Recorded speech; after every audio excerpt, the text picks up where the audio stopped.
Cody Rhodes est aujourd'hui l'une des plus grandes stars de la WWE. C'est le challenger tout-puissant, celui qui a été porté par les fans pour détrôner le plus grand champion de tous les temps, Roman Reigns. Et Cody, c'est aujourd'hui notre champion et le visage de l'entreprise. Mais avant de devenir cette icône avec ce fameux personnage de l'American Nightmare, Cody a beaucoup catché avec plus de 15 ans de carrière et il a dû se réinventer, se renouveler avec différents personnages qu'il a dû interpréter. Et dans ces personnages, il y en avait des plutôt cool et d'autres beaucoup moins. Et aujourd'hui, je vous propose ensemble de revenir sur le pire personnage que Cody Rhodes a interprété, celui qui l'a poussé à quitter l'entreprise en 2016. Aujourd'hui, on va retracer ensemble l'histoire de Stardust.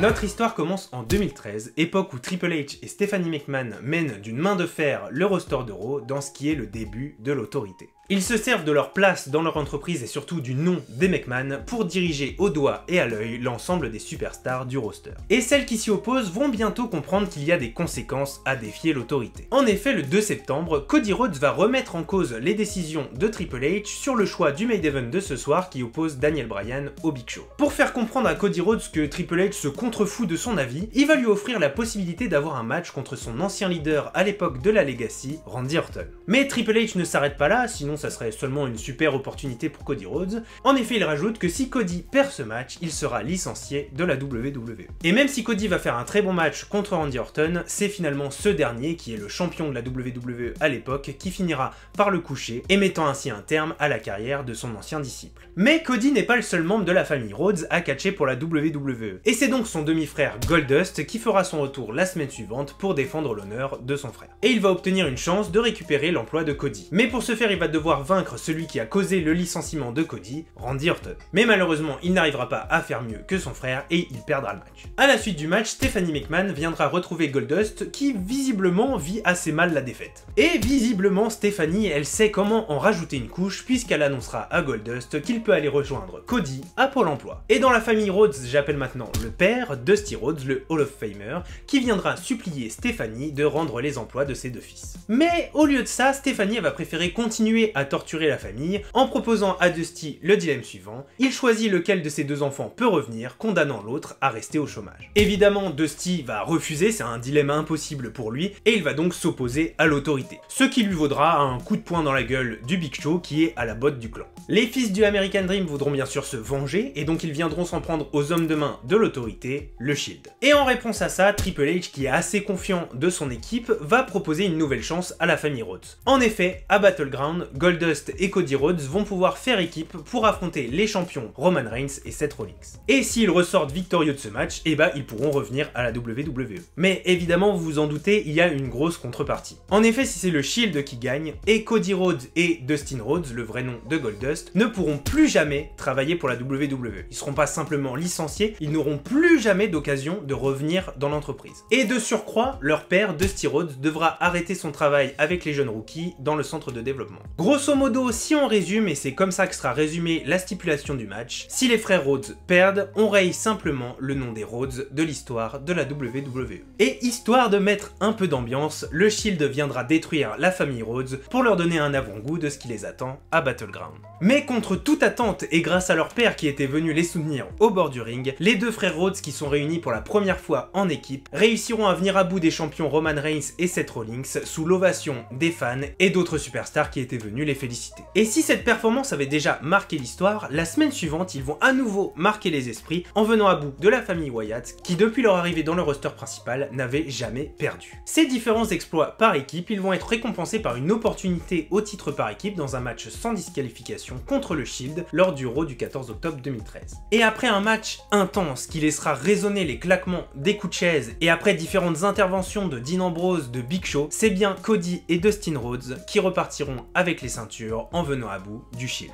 Ils vont avoir un très bon règne par équipe en venant à bout du Shield, des Usos, des Real Americans, et même si en effet ils gagnent quand leurs titres sont en jeu pour conserver les ceintures, quand c'est pas le cas, et bah ils ont tendance plutôt à perdre et donc ils commencent à accumuler pas mal de défaites. Et malheureusement, comme dans toute série, il y aura une défaite de trop, et celle-ci ils la subiront au Royal Rumble contre les New Age Outlaws, qui leur arracheront les ceintures pour mettre fin à leur premier règne par équipe. Et là je me doute de la question que vous avez en tête. Je vous ai dit que c'était l'histoire de Stardust, et depuis le début, on n'en a absolument pas parlé. Mais je vous assure, ça arrive très bientôt, c'est juste qu'il faut que je vous explique tout le contexte qui a fait que le personnage est né, et donc on doit retracer cette petite période avant Stardust. Et donc, une fois qu'ils auront perdu leur titre, ça sera malheureusement une grosse traversée du désert pour les frères Rhodes. Ils auront alors beaucoup de défaites en équipe, et lorsqu'ils catchent en solo, Cody il perd tous ses matchs, alors que Goldust, lui, il sort plus souvent victorieux. Et c'est ce qui va pousser Cody à quitter son frère, jugeant que c'est lui le maillon faible de l'équipe, et comme il ne souhaite pas desservir la carrière de son frère, il préfère stopper leur collaboration. Mais même si Cody ne souhaite plus collaborer avec son frère, il veut quand même trouver son remplaçant, le remplaçant parfait qui le fera revenir au sommet. Et donc il va inciter son frère à catcher avec Sin Cara, avec R-Truth, mais malheureusement aucune de ces associations ne porteront leurs fruits, et la quête du nouveau partenaire de Goldust semble vraiment désespérée.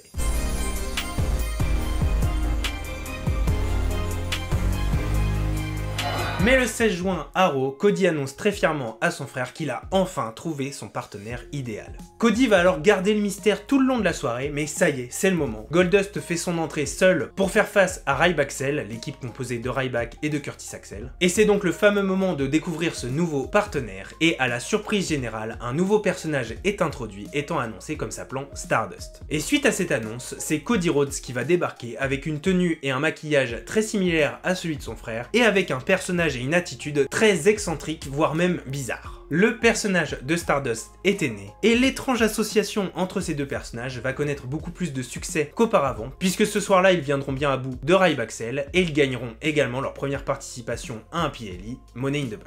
Et sur ces différentes victoires, cette nouvelle faction va réclamer leur dû, les clés cosmiques. Enfin, pour ceux qui parlent normalement et qui n'ont pas des étoiles plein les yeux, les titres de champion par équipe. Ces titres par équipe ou ces clés cosmiques, elles sont à l'époque détenues par les Usos et ils vont donc rentrer en rivalité avec ces derniers, avec des promos qui sont, on peut se le dire, carrément bizarres. On est quand même à l'époque très loin du héros des fans qui doit finir son histoire à WrestleMania, qu'on se le dise. Et ils arriveront à s'approcher des champions en les battant une première fois lors du Raw du 18 août 2014. Et sur cette victoire, les frères Dust, ils vont provoquer les champions qui leur accorderont leur première opportunité dans un match de championnat la semaine suivante. Le match va largement tourner en la faveur des champions jusqu'à ce que Jay se jette à l'extérieur du ring pour écraser Stardust. Mais en tombant, Jay il va se blesser au genou et Stardust il l'a très bien compris et il va donc empêcher Jay de remonter sur le ring, ce qui va permettre à l'arbitre de décompter jusqu'à 10, ce qui va offrir une première victoire par décompte à l'extérieur aux frères cosmiques. Alors oui, vous le savez comme moi, une victoire par décompte à l'extérieur dans un match de championnat, c'est toujours en faveur du champion, et donc c'est pas ça qui va leur permettre de récupérer les ceintures. Mais cette victoire, c'est quand même la deuxième victoire d'affilée sur les champions, et donc ça va permettre à Stardust et Goldust d'obtenir une nouvelle opportunité à Night of Champions.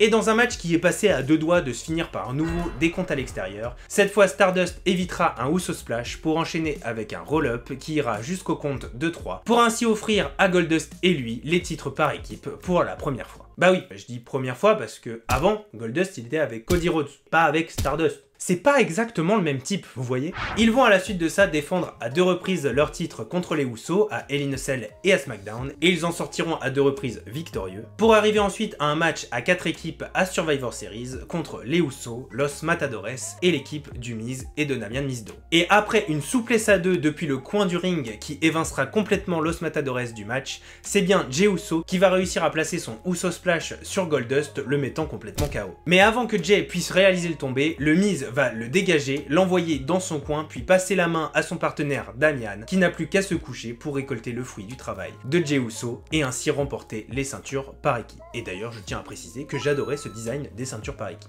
Stardust et Goldust vont ensuite perdre le match revanche à Raw et ils s'éloigneront définitivement des titres par équipe après avoir perdu le tournoi pour désigner le nouveau challenger numéro 1 au titre contre le New Day. A la suite de ça, ils se mettront à beaucoup affronter le New Day, notamment à TLC dans le pré-show, mais ils ne gagneront pas. Et d'ailleurs, en fait, ils ne gagneront plus jamais contre n'importe qui. Ils affronteront Dolph Ziggler et Ryback, les Usos, The Ascension, mais à chaque fois, ils perdront leur affrontement. Tout ça jusqu'en février à Raw, dans cet épisode où ils ont encore perdu un match contre le New Day. On retrouvera Stardust essayer de relever son frère qui est complètement KO. Et là, on voit que Goldust, il a vraiment du mal à retrouver ses esprits, et visiblement, Stardust, il est pas très patient, puisqu'après plusieurs reprises, il va finalement réussir à relever Goldust, mais une fois sur ses jambes, il sera directement renvoyé au tapis par un Crossroads porté par son frère. Stardust venait officiellement de réduire à néant son équipe avec Goldust. Il expliquera ensuite à Dusty Rhodes qui veut des explications sur pourquoi ils se battent entre frères, et Stardust répondra que Cody a complètement disparu, Cody est mort et il a été complètement remplacé par Stardust. Et Stardust, il va pas s'encombrer d'un poids mort comme Goldust, tout ça parce que c'est son frère. Goldust va alors vouloir affronter Stardust lors de Fastlane pour, selon lui, ramener à la vie Cody Rhodes, et il essaiera de pas faire trop de mal à Stardust dans le processus. Mais au cours de l'affrontement, c'est Stardust qui a littéralement le dessus sur Goldust et il s'apprête à en finir avec un Crossroads. Mais Goldust arrive à le contrer, le saisit dans un tombé surprise qui va aller jusqu'au compte de 3, c'est bien Goldust qui a remporté l'affrontement. Stardust n'en revient pas, mais il finira quand même par serrer la main de son frère avant de quitter le ring. Mais ça semble un peu facile. Et ce sera d'ailleurs confirmé lorsque Goldust va rejoindre son père Dusty Rhodes pour lui débriefer le match, et qu'à ce moment-là, Stardust va débarquer dans les coulisses pour le passer à tabac. En effet, c'est pas cette petite défaite qui allait mettre fin à l'ascension de Stardust, et c'est ainsi que ce personnage excentrique tournait le dos à sa famille pour se consacrer à de nouvelles histoires.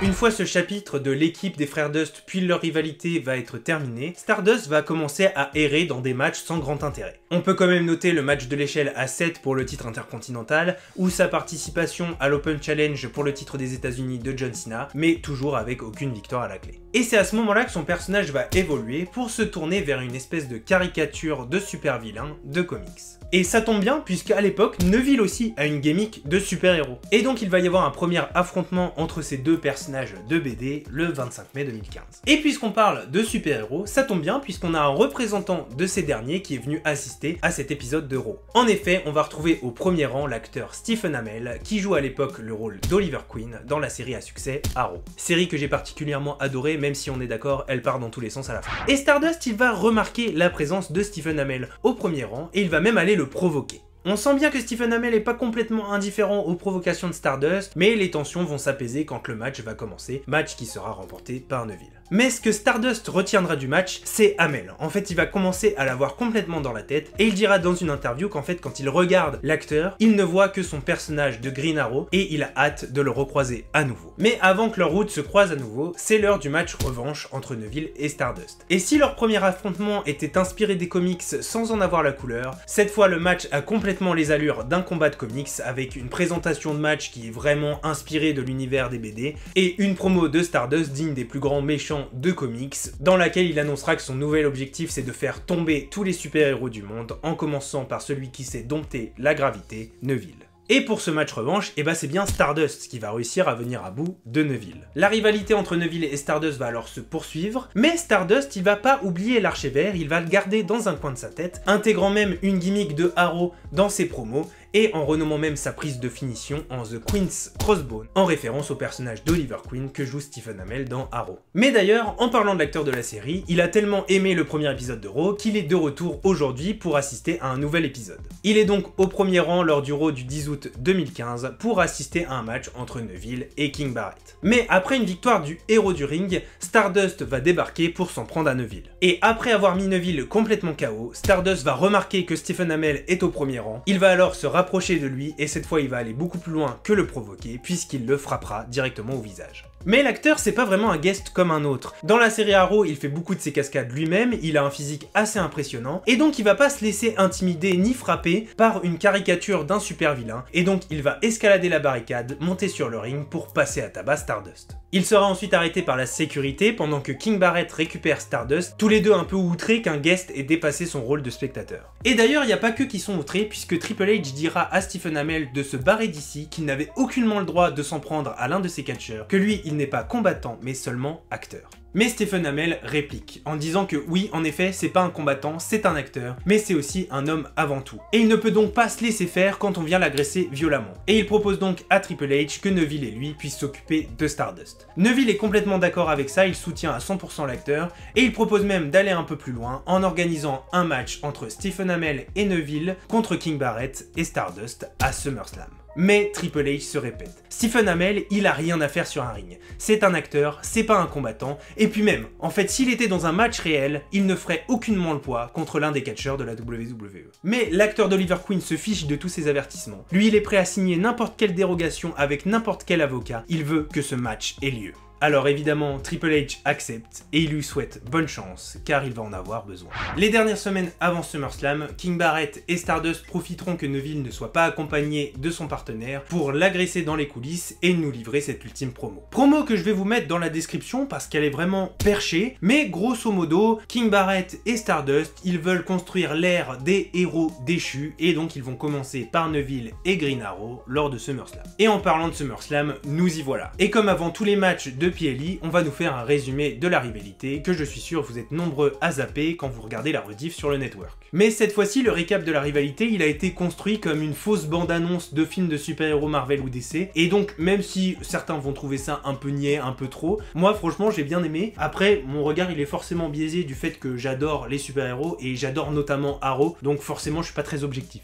Et franchement, pour un match avec un guest qui, soyons honnêtes, ne sont pas toujours dingues, et ben je trouve celui-là vraiment cool. L'acteur d'Arrow se débrouille vraiment pas mal et prend même quelques risques, il va même nous offrir un saut du haut du coin pour aller vers l'extérieur du ring et écraser Stardust et Barrett, avant que Neville en finisse avec Barrett pour leur offrir une victoire dans un match qui est certes court, mais plutôt sympa. Et d'ailleurs, puisqu'on parle des matchs avec des guests, je suis assez preneur de votre avis sur ce que vous pensez généralement des matchs avec des guests, donc des acteurs, des musiciens, des humoristes, etc. Les commentaires sont là pour ça. Moi, je suis pas du tout contre ces matchs-là. Après, comme tous les matchs à la WWE, je trouve que ça doit s'inscrire dans une histoire qui est plutôt cohérente et que le guest en question ne soit pas juste un guest pour faire briller le match en disant regardez, machin est dans le match. Il faut que le guest il puisse assumer de faire un acte aussi sportif que de faire un match de la WWE pour qu'on ait quand même une impression que le match est sympa et pas juste une tête d'affiche au milieu du ring qui fait rien. Voilà, ça c'est mon avis, à vous de me donner le vôtre. À la suite de cette rivalité avec Stephen Amell, Stardust va continuer sa rivalité avec Neville et cette fois il va gagner un avantage numérique en s'associant avec The Ascension pour former The Cosmic Westland. En réponse à ça, Neville va quant à lui s'associer aux Lucha Dragons,